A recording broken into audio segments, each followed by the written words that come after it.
So, again, for the third time today, welcome to the Mailbag. Remember, these are questions and comments that you guys leave on the channel, and I do my humble best to respond to or enlighten other tubers or throw it out to the community, depending on what you've asked and whether I can answer it or not. But before we start, let's get into the normal parish notices. So, if you haven't subscribed to this channel, hit the subscribe icon. If you want to be notified about when I publish content to the channel, hit the bell icon. And if you want to support the channel, the production of videos, etc., head on over to Patreon. That's www.patreon.com/themusictechguy. The address will be down here. Everything you send me on Patreon will be used in production of videos and equipment, etc. Okay. And finally, given where we are, we're in the midst of this COVID-19 coronavirus outbreak. We're all in lockdown. So remember, guys, stay at home, stay safe, wash the handies. And we will come through this and we will get out the other side. Okay. And things will probably change, but we will get there. That was quite amusing. I was just about to start speaking. I realised I hadn't actually started the video. Not going to get very far doing that, am I? No, John. Okay, first one for this third mailbag today. You guys are sending me so many questions at the moment that I am sort of trying to respond as quickly as I can, but I apologise if I'm not getting around to your question as quickly as you might ask. And the other thing to remember is that a lot of my equipment is currently in storage because of the move, etc. So some of the questions I can't answer until I get some of my equipment back from storage so I can test some of the questions that you've asked me. But this one comes from my friend Bruce, and he says, "Hello, John. You're quite correct. Those on eBay, those eBay seller points, I'm buying Korg T1 switches and buttons, and the make offer results in a small saving. I get the feeling that suppliers are low on T1 parts." And this was a response to a T1 update I did in September 2017.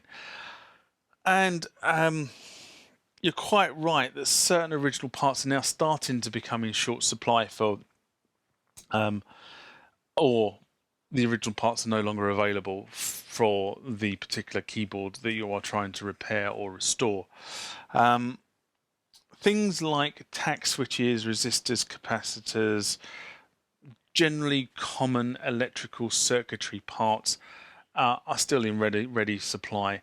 So you can get those sort of components. So repairing things like power supplies, if you realise that your capacitor's gone bang, they are still fairly simple things to replace. And what I would call where the problem is going to be, or where I see the problems are in the stuff that I'm restoring to rude health or have restored to rude health, is getting hold of specific assemblies, moldings, or specific components that were used in the construction of that particular synthesizer. So I'm thinking of things like, for argument's sake, modulation switches, or specific chips that were used in the circuit board that may have died now, so DNA converters, possibly other things along those lines. Those are the things that seem to be starting to come under problems in terms of supply. And I sort of mentioned this a couple of weeks ago in another one of these mailbag things where I was talking about the anti-thud relay that is on an MKS-20. So the MKS-20, just to recall that, has an anti-thud circuit, and that anti-thud circuit seems to put noise onto the outputs of the MKS-20, and it can be visibly heard.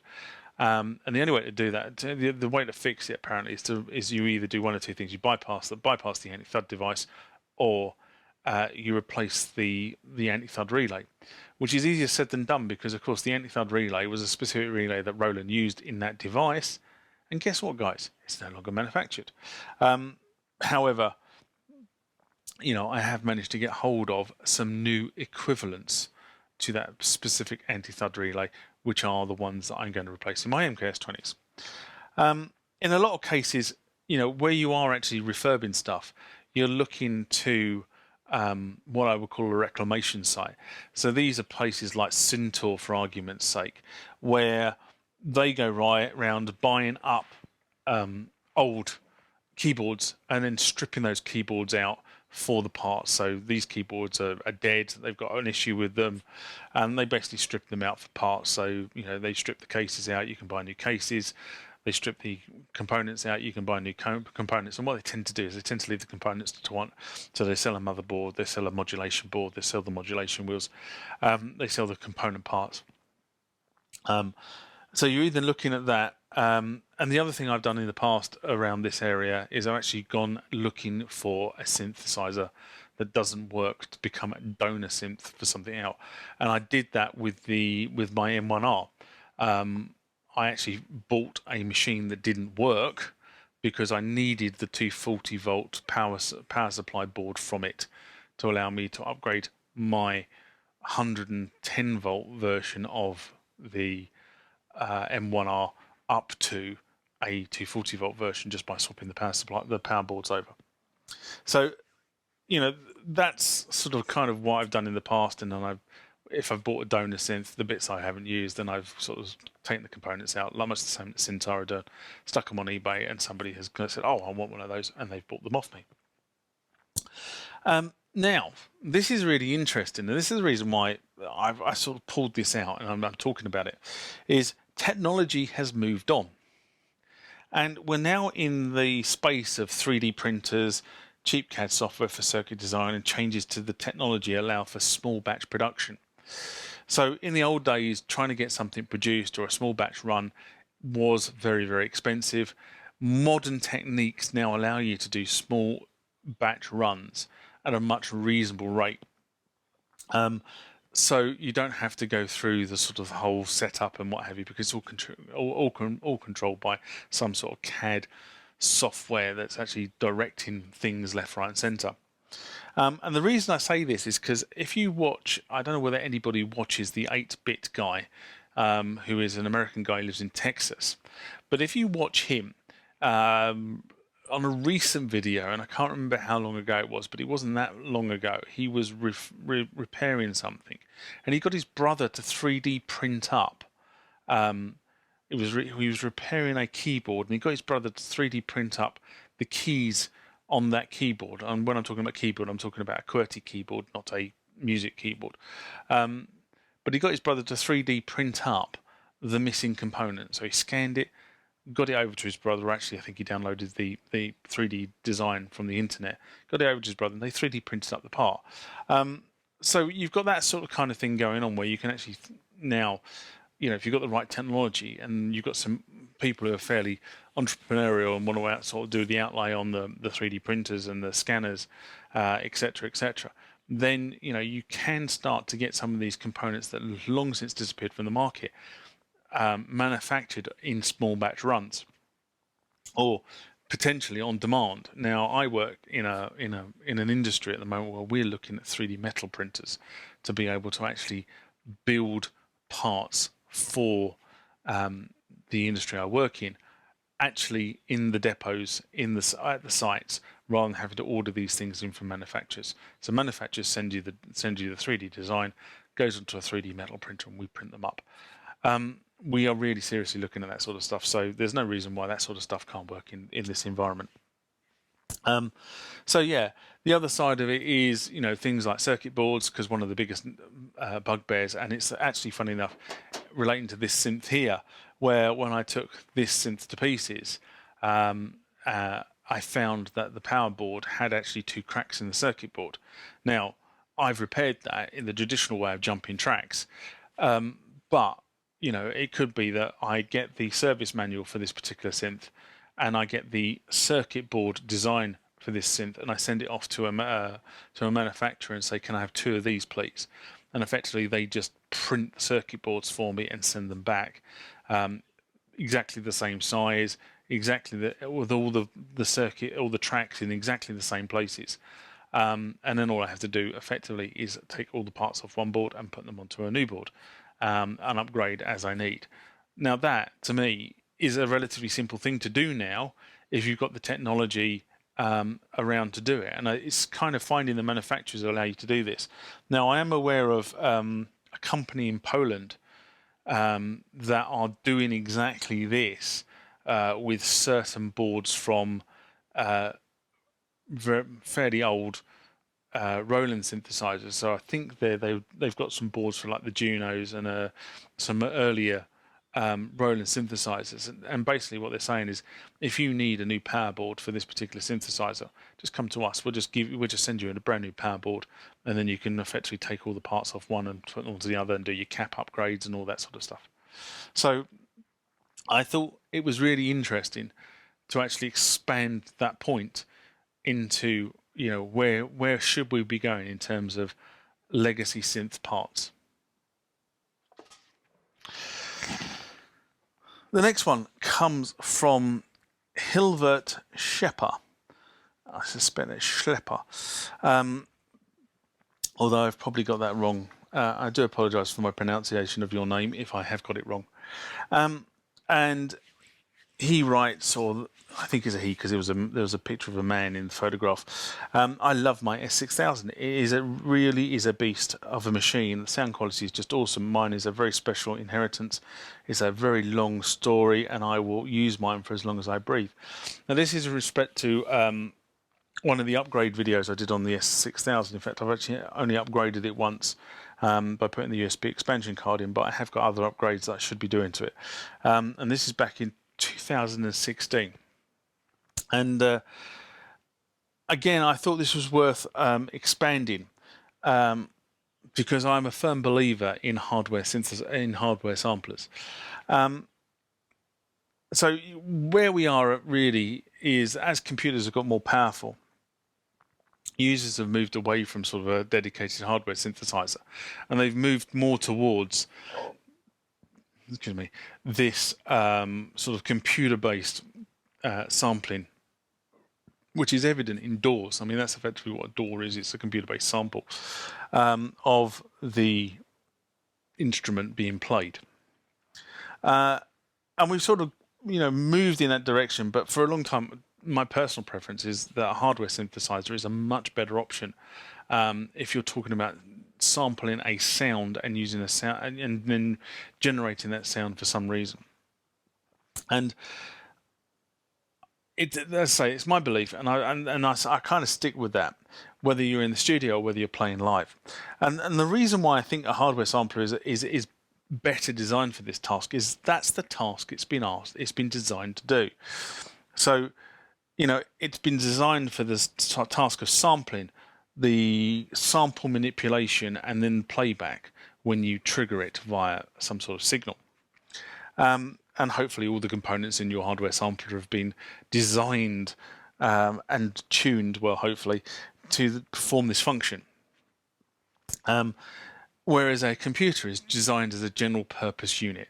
All right, so a computer is a multi-faceted device. You have an operating system that has many different sort of inputs and has to perform many tasks other than sampling. Whereas a sampler is dedicated to sampling and playback. In addition to the hardware being tuned, you've also got the software and operating system. For a hardware sampler, the software and operating system is designed for that task. Whereas in a mainstream computer, it's designed for word processing, it's designed for video conferencing, it's designed for music production, it's designed for, the list goes on. It's an all-in-one operating system. Now, if you go and look at something like an Oasis or a Kronos or a Jupiter or a Phantom, and you look inside them, effectively they are computers. But the operating system that's been put onto that board is designed for the process of making music or generating music. So it's not an all-encompassing operating system. Even though it is a computer, it's looking very specifically, and everything has been designed with that one purpose in mind. So as far as I can see, my personal preference is get a hardware sampler, do all your sample manipulations on a hardware sampler, and then play them into your DAW by all means, but don't manipulate the sample on the DAW, because if you start trying to manipulate your sample on the DAW, you're just going to start eating into your headroom in terms of being able to produce multiple tracks at the same time. That's my view. Okay, next one comes from Kevin Harrington. Again, actually, two Kevin Harringtons in the same set of mailbags. He writes, I think this was done at different times actually. I learned about Sound Source Unlimited through the magazine Modern Keyboard. All the sounds I got from them before the internet was introduced were formatted for my Kawai Q-80 sequencer, but they had the ability to format the 3.5-inch disc that I bought to any sequencer that had a 3.5-inch drive of any brand name. This was beautiful. This was a beauty of MIDI, I felt. My first purchase was sounds for the MT32. I was quite impressed with the end results of the sounds that I received. My only peeves about the MT32 was that the MT32, every time you turned it off, you lost all the sounds. Well, that's kind of where we were with some of those units back then. As opposed to everything else that at my disposal at the time, and by no means could any of the sounds be edited. As for the rest of the units, sounds remained on the units after they were powered off. At its height, my personal studio consisted of the following: MT32 and a U20 and a U220 and an R8, Yamaha DG55, Kawai KR1, Casio CZ1000, Korg DD-D1, Alcys Quadriverb Digitech DSP256, all of which took me some time to save the money invested into what's listed above, minus the host of mixing boards that I went through not listed. Well, I can really understand that, because I think about, what things I've bought and put into the studio. But all that being said, you might want to contact the people at Modern Keyboard through the channels available to you and possibly find out more information about the people that were once Sound Source Unlimited. Thank you for the information, Kevin. So this was in response to the Sound Source Unlimited video I did January 2020. I will try and get in touch with Modern Keyboard and see if they do have any more information on Sound Source Unlimited, whether they ran any articles, they've got any back catalogue articles they ran on Sound Source Unlimited. As I said in another response, I do find the fact that this company is just disappeared off the face of the earth very interesting, and you can find very little information out about them. I mean, I've got a catalogue from the early 90s that shows all the sounds they were producing at that point in time for all the sort of hot keyboards and tone modules. But the fact by the early 2000s they just completely disappeared off the face of the earth.